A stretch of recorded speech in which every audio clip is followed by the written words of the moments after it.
I'm here today to talk about innovation. Innovation is not about just an idea, but an idea that actually makes money. In these notebooks, I have plenty of inventions that I've developed over the years. There are things in here like flying cars and ways to make sailboats break the world speed record in sailing. But in order to innovate, you have to take one idea out of the notebooks and focus on just that one idea. In order to focus on the one idea, you have to take the rest of the inventions and throw them in the trash. Because it takes a serious focus for a company to take a brand new idea all the way through to production.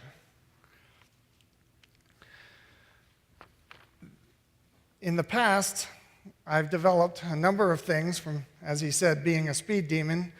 And being a speed demon, I developed a super turbo to help fulfill my passion.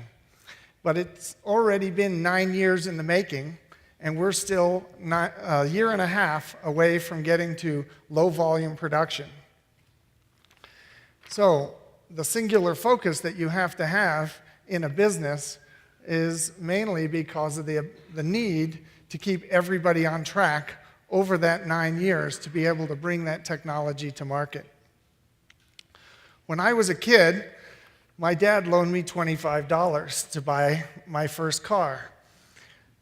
It took me about an hour after bringing that car home. It was a piece of junk, not like the one in the picture.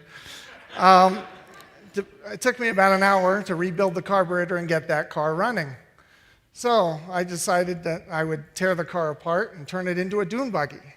What else is a 12-year-old kid supposed to do with a running car?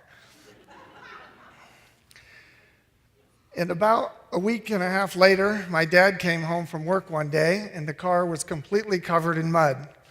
The fenders were off, and the doors were cut in half so that you could jump in Dukes of Hazzard style. And my dad reminded me that he loaned me the $25 and that I had to repay the $25. So rather than rebuild the car, which was probably impossible at that point, I took it the rest of the way apart and sold it for parts. Made $125, handed my dad his $25 back, and took the other $100 and went downtown. I bought a $50 car, fixed it up, and sold it for $900, and I did that 29 more times before I graduated high school.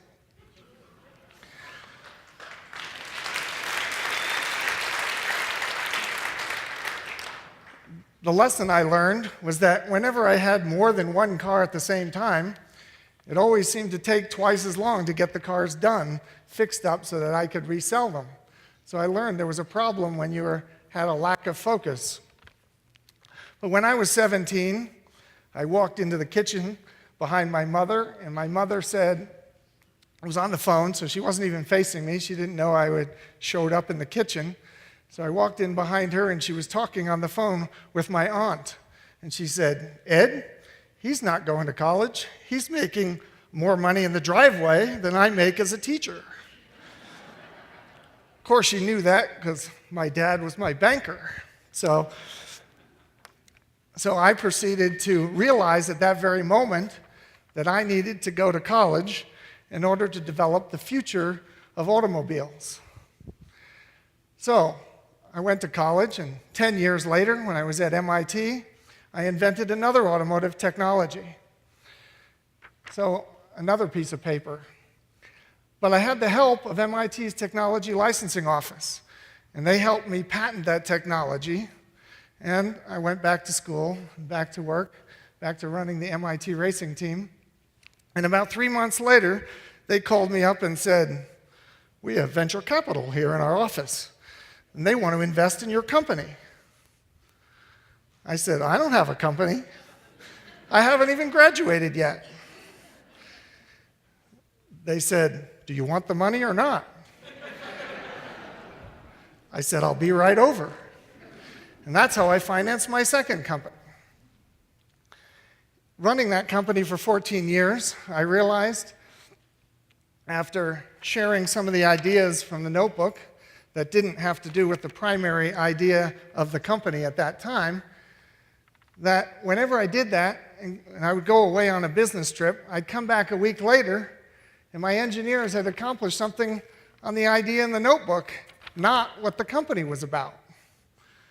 And so I realized I had to keep everyone focused because it takes a long time to take a brand new idea all the way through the process that it takes to get to production and commercialization and therefore become an innovation. My next company is a high-tech company that we already announced, the one I'm running now, but it's very clear running this company that to get a 200,000 RPM device working reliably takes a lot of focus. I now have 15 engineers working on the job of getting this technology to market.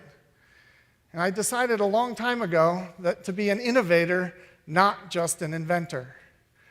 And so getting a technology that sits on an engine, runs as fast as it does in the shake and vibration and the heat of the engine is a very significant task and takes a lot of engineering effort. As I said, to get it to market after 9 years, it's still 1.5 years away. So getting technology to production is a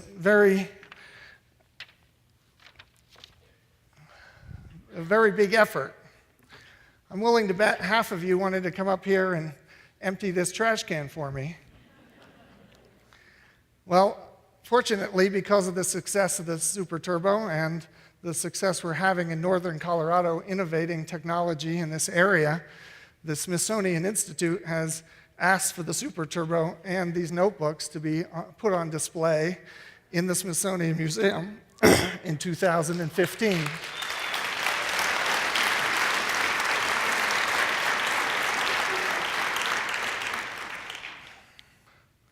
So for you, if you're ready to innovate, pick your one idea and go for it.